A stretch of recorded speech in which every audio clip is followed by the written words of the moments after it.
Hello, welcome. This is the newspaper review, and we are back with the headlines right here on the program. If you're just seeing this video, this is where we take you through the headlines across newspapers around Nigeria, and we get to discuss those headlines right here on the newspaper review. And my name is William Sabule, and I'm right here with Victor Sioku.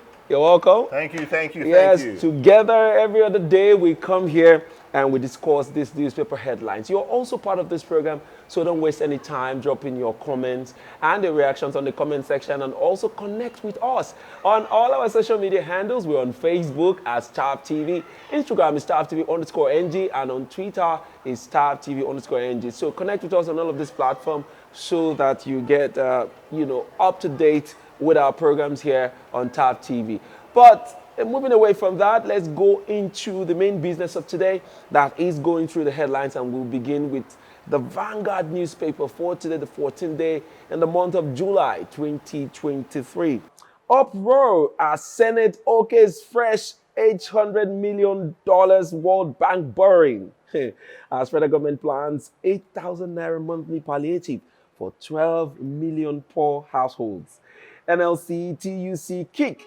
Experts, stakeholders lampoon palliative plans, suggest alternative views. Page 5 is where you will get details of that story.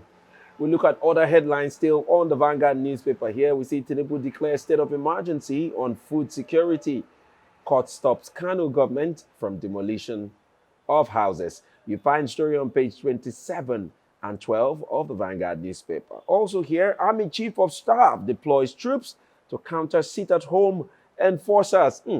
Good one there. I mean, finally, it looks as though the federal government is responding to this, abnormally going on in the southeast. I hope they are able to, foil that 2 weeks planned sit-at-home, because that would be really bad. I told you the other time, I was just so, I was a bit confident that they will push out the military, that they had no other option than to push out the military. And I'm happy they're doing this. I mean, let them send that message back to these guys that you need to stop this. It's not business as usual. We have a new chief in the house. I mean, the new president shouldn't tolerate this. It's not good for this beginning part of his administration. Lastly, I pray that at the end of the day, let it yield fruits. Okay. Reason, because we've also had a situation whereby the military were launched, and at the end of the day, it's backfired. I just hope this works out. Yeah, we also hope that these people don't come out and this leads to a bloodbath. We don't want that. But of course, we want them to understand that this is not a free for all kind of thing. I mean, there's a government in place. You cannot be running a parallel government with the existing one. So let's see how the military deals with that. Kudos to the government for responding. All right, we'll take some other headlines still on the Vanguard here. We see NCAA suspend Max Air B737 operations over safety concerns. That story is on page 9 of the Vanguard. Appointment, Senate confirms CDS, service chiefs. Page 9 is where you get details also. And lastly, lightning kills 3 family members in Benue community. Page 4 is where that detail is. All right, let's move away from the headlines, and we'll go to the main story on the Vanguard that is talking about, the $800 million World Bank money that the Senate has okayed for the president to borrow. A lot of people are reacting to this story as in, why is the government beginning with this huge sum of money as debt on top of what the huge debt that we already have? And, a lot of people are like, there have been different views. What's your take on the story, though? So, given the poor money, it's not an issue for me. The issue here is, will the money get to the poor? Yeah, will it really get to the poor? Yes, will it get to the poor?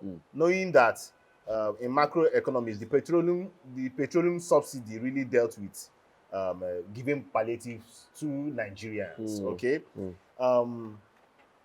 But this time around, 500 billion has been approved by the House to give to the poor. And the poor among us is about 133 million. And it's been said that just less than 10% of the poor, which is about 12 million persons, will be accessing this fund of about 8,000 naira a month. Now, the question is, how can we trust this government that at the end of the day, even these 12 million persons, that a huge number of them will be able to have access to this money? Which avenue are they going to use? Are they going to use bank accounts or are they going to do cash? I'm sure they will want to do bank accounts.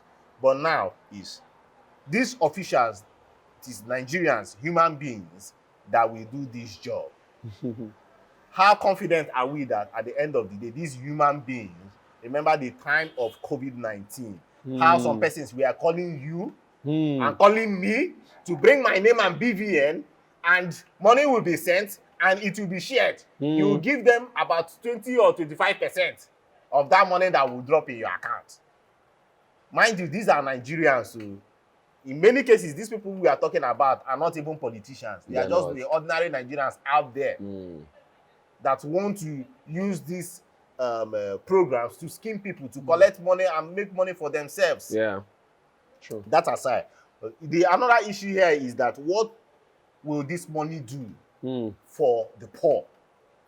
Yes, I understand that the money is just so small. Yeah. When you come from the fact that 8,000 in a month, we are talking about 266 naira per day. And when you split it down before that, you find out that less than 100 naira, that's what you'll be spending for a meal. And you ask the question, now come you wondering, are you throughout getting the month? Throughout for a meal, Yeah. will you drink akamo? Then how will you now be able to cope with that? But mind you, there are still people out there that cannot even account for 10,000 naira in a month. There are Nigerians out there. So the money for me, if it can go around to those 12 million persons, is a win-win for me. Yeah. Okay. But let's not also forget that this process will be a lot tedious.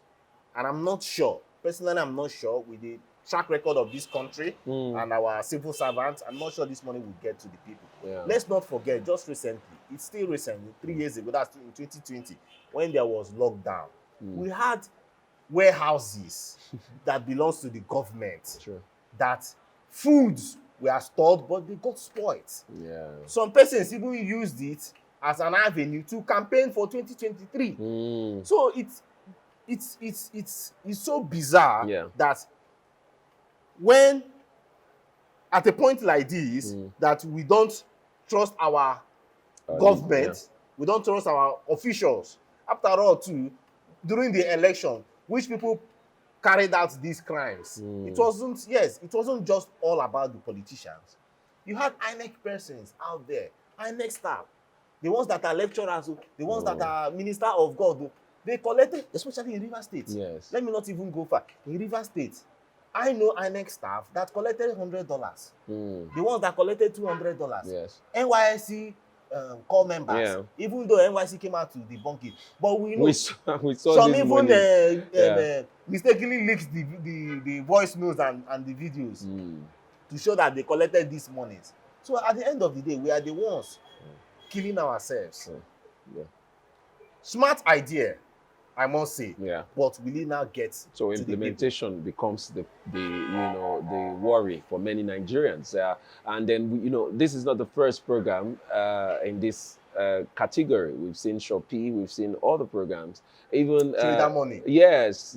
Just the recently completed administration of Buhari also had a program similar to this, where they were giving 5,000 naira to people. But no, I can't remember anybody around me, 4 people receiving that kind of money. And then another concern raised is the fact that how can they identify these people that are poor if, currently they've not been able to go about the census. Census has not been done. So how then do they know have the new figure of people and the areas where they can reach these people?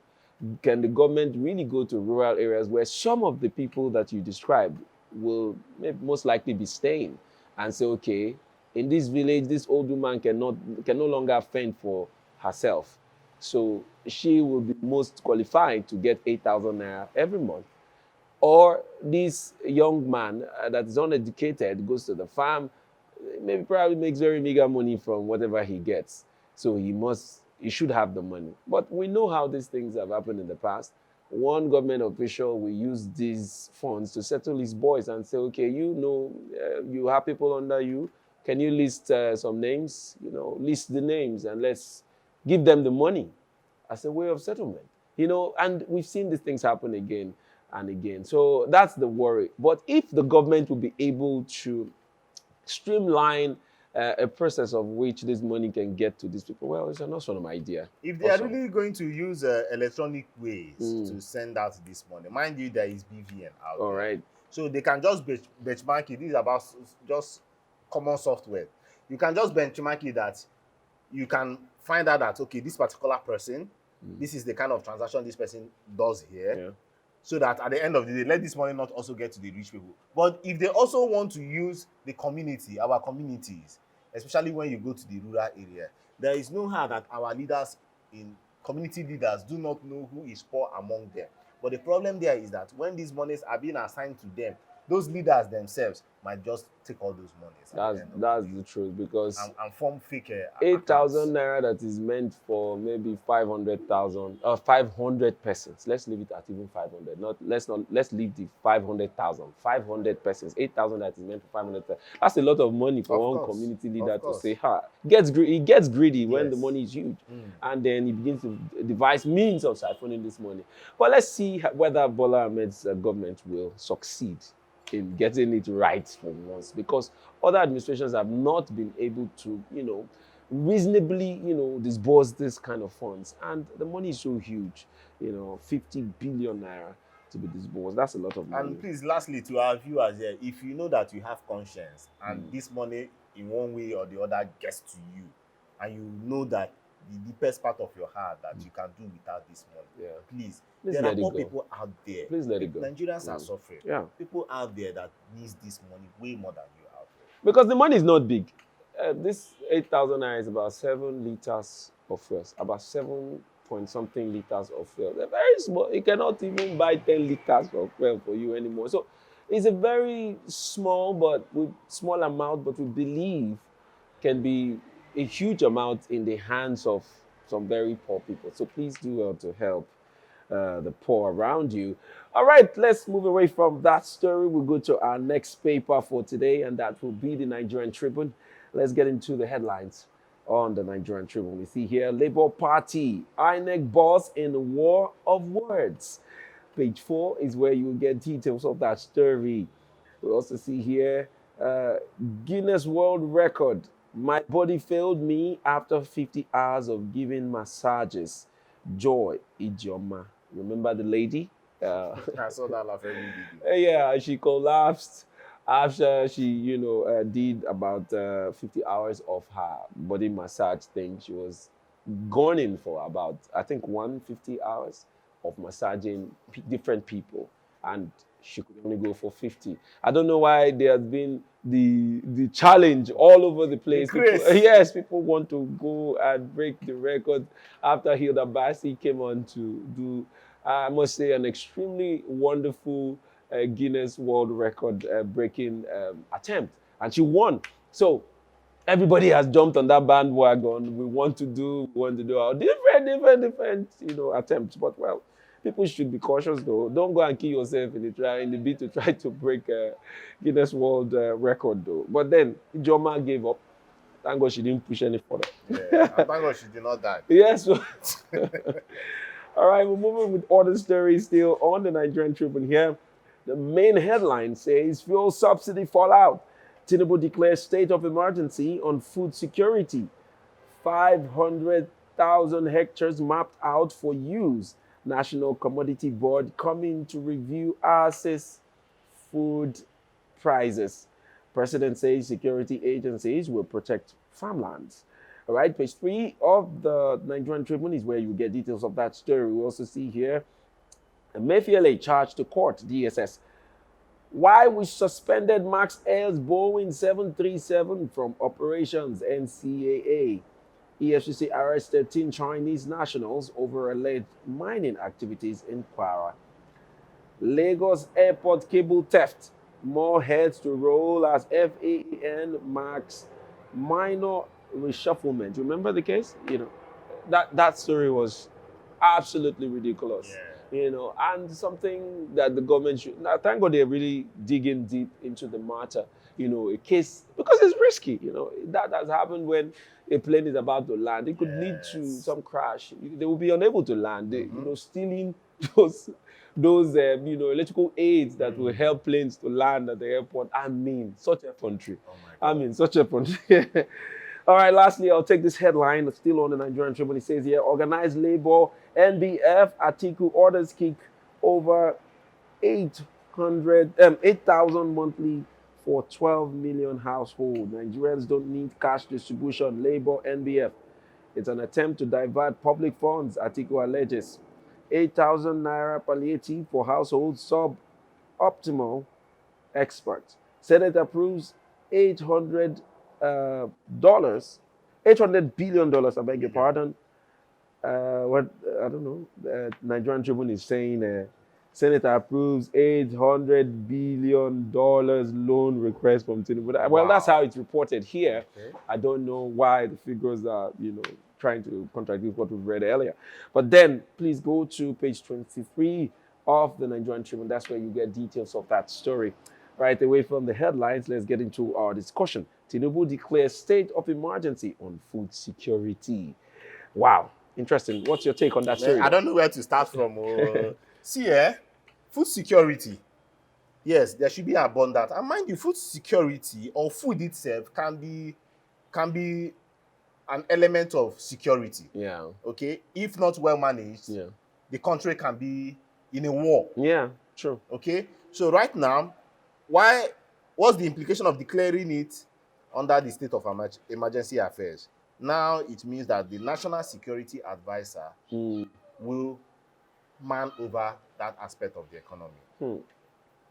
Smart idea. But I go say I don't come with my smart idea today. But I think this is even more. This is way important than the 500 billion naira that want to be the 8,000 naira spent on the air. Okay. Just imagine 500,000 hectares of land that they mentioned that have been mapped out for agricultural advancement in the country. Imagine you carry that 500 billion and pour inside that land and cultivate, harvest, and subsidize the cost of buying the products there, my brother. And of course, it will create a lot of employment. So this is a smarter idea for me. And we should also note that 3 challenges that causes this food insecurity in this country. 1, conflict and violence, which has made many of our farmers can't go back to farm. Economic development issues. Nigeria is lagging behind. That to access the food, to even, because you have to eat before you farm. You have to be in good health before you go in there to farm. And that has not been established. Another major issue is, how do we store this food? Look at, for example, when you go out there when it's season for tomatoes, find out that tomatoes just get wasted. You say that they cannot be transported out of the farms or they cannot be stored properly. So these are issues. But I also want to make this very clear. They should also make sure that at the end of the day, they should target that Nigerians, food security, when you are not talking about Nigerians eating food with nutrients, my brother, we've not also made the mark. It is not just about food. Which food are we even talking about in this country? Is it not rice or gari? Yeah. The poor man out there, his own is how to eat gari or to eat rice. Sure. Those are the 2 major things. A poor man is not it's not about egg.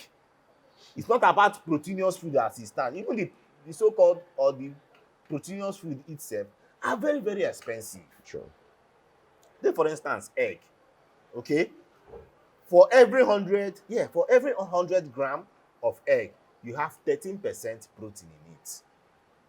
So it is highly needed, both in kids. That's why, oh my God, let me not even go there. How many of our kids in Nigeria can even get one egg. One a egg day. these days is about 100 naira in some places. Some others you buy above that's about maybe 120 to 150 Yes. per egg, and that's pretty expensive. So imagine for this poor now that they want to give 8,000. Okay, they can't even buy one egg per meal. Yes, because if you rate it at 100 naira per egg, it will surpass the 266 naira per day. Yeah. Are you getting me? So big issue. But also, for persons out there, especially the ones in the north, that has embraced millet, especially our nursing mothers. True. Millet, for every 100 grams of millet, you can get 11 grams of protein. Okay, so please, Nigerians out there, you know, when situations like this come out, look for alternatives. Look for means to keep it going. Yes. So right. These are big issues right now, and I just pray. See, if we solve the problem of food, oh my God. Hey. I'm sure a lot of people will even stop complaining about bad governance. Yes. Because all this story about bad governance is because they cannot afford to eat anymore. They cannot afford to feed their families. They cannot. So, I mean, see, some of the biggest issues that I thought some of these administrations, or this administration and all the others before it, should have been focusing on, you see, power. Now, agriculture. This would have really, really helped a lot of Nigerians in having some breath of fresh air. But now we're being choked at in every corner. You see, fuel prices have gone over the rooftop. We still have terrible power supplies. So you still rely on the high cost of fuel to maintain or to provide alternative electricity for yourself. And then when it comes to food, because our agricultural system hasn't been, working to capacity, food prices are highly inflated, extremely inflated. And then people cannot afford to eat 3 square meals every day. Like me now, I cannot even remember. Most of the times, my traditional meals are garri and rice. You find me swallowing or eating rice. In fact, before I remember beans, it would have been like maybe 3 weeks. I was like, oh, okay, I think I feel like I've not eaten beans for a while. I go and look for it. So yeah, that happens in most Nigerian homes. You know that Nigerians have forgotten that there is something like yam. Yeah, so these are some these are some of the things we're talking about. Yam that for about this time now, July, August, September. Yam festivals, you just be eating yam now. But it's expensive, very expensive now. Expensive. Yeah. What about our luxury foods? Back then, you can eat shawarma of 500 naira. Yeah. Now shawarma is 2K. It's 2K, 2.5, depending on where you're buying it from. Then plantain. Plantain is almost 10,000 naira for a bunch here in the south, in Port Harcourt. So you can imagine the wahala. And all of this is, if you trace it, it's just simply because most farmers are no longer feeling safe going to the farms again. So there's been attacks here and there. There was scarcity of tomatoes for a while, but I think it's beginning to resurface in the markets little by little. So these are some of the things that I love the fact that the government is trying to focus on agriculture, trying to look into agriculture and see how they can revive it. Great idea, great move. I just hope that they get it right. If they do, they would have solved a good percentage of most of the problems that Nigerians are facing. Can I say this, please? Nigerians are suffering. Yeah. Can you imagine this same money, this 266 naira per day, when you split the 8,000 per month, 266 naira per day, you cannot even be able to drink garri. Okay, because of a cup of garri is more than that price now. Then if you now try to say, okay, let me drink garri, buy 15 naira groundnut and buy sugar before you that 266 naira, we'll go for a meal. All right, you see, so that's some of the things we're talking about. So let's be realistic about helping the poor. If we really want to do it, if the government really wants to do it, let them do something that people can hold on to. Not all this, this thing looks like a whole scam. So, the article saying that it's a ploy to, to eat, to spend government. How did he put it? It's an attempt to divert public funds, article alleged. So, I mean, a lot of Nigerians are on that boat. Yes. All right, thank you for watching. We're going to take a quick break now. Once we come back, let's take our last paper for the day. Don't go anywhere. We'll be right back. Hey there. Are you looking to record your videos, do your voiceovers, and take your professional pictures? Look no further. With our state-of-the-art newsroom, photography, kitchen for our food content creators and exclusive children's studio, we certainly can deliver the best studio experience. Our carefully designed studio space can bring your diverse creative content ideas to life.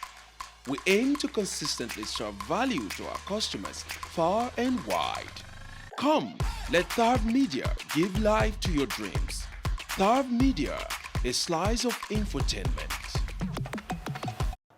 Welcome back. We're still taking the newspaper headlines, and right now we're going to our last paper, and that will be the Guardian newspaper for today, the 14th day in the month of July 2023. And on the Guardian here we have a headline: good governance. Despite huge revenue, Lagos local councils underperform, worsen residents' pains. That's the big story here on the Guardian. You find the detail on page 4 and 5 of the Guardian newspaper. At the bottom strip, we have here DSS charges Emefiele to court after George issued 1-week ultimatum. Page 3 is where you get details of that story. 346 persons killed, 18,751 displaced in Plateau. Page 29 is where you get details. Police nab father for selling 3 children 1.5 million naira in River State. I heard that story earlier on today, and I was wondering what was going through the mind of that man. And according to him, he said he sold it because he was dying of poverty. And so he had to sell 3 of his children, and they're pretty young. I think the oldest was about 7 or 8 years of age. Wow. And that's something to worry about. Wow. If it has gotten to the extent of, parents, people selling their children. Do you know what it is to sell a child that you love? You sell. And most likely, these children are not being sold into slavery. They're being sold to ritual killers. Yes, most of the time, that's what it is. What would somebody be buying an 8-year-old child for? Somebody that is buying a child must be capable enough to adopt one. So why buy a child for close to 1 million naira when you can adopt? So you see that most of the time, if you look into the matter deeply, it's for ritual purposes. And so a parent will sell his or her child without the fear of the consequences of what will happen to that child. It has gotten that bad. So you see why we cry that maybe the government doesn't really know what is happening out there, but people are in the worst state of their time. You need to make people breathe. When Bola Ahmed said, let the poor breathe. Please, literally, he should mean it. Let the poor breathe too. They should stop, so that parents will stop selling their children. This is bad. It happened here in River State, though. So go to page 8 of the Guardian to get details of that story. All right, that's all the headline will be taken on the Guardian newspaper. But one of the stories of interest, I've seen it in the other paper, is here again, is the story about Emefiele. Finally, Emefiele has been charged to court, and Nigerians will finally know why the DSS has been the security agency investigating Emefiele. And now we get to hear all of that in details. He's been charged to court. What's your take on that story? Okay, charged to court. Well, we've been waiting for that time, but it's also unfortunate that DSS will keep elongating somebody's stay out there. In their custody. In their custody out there, not until when a court is forcing them to do what is needed. They've ran to charge him to court. But we've not seen the details of the charges.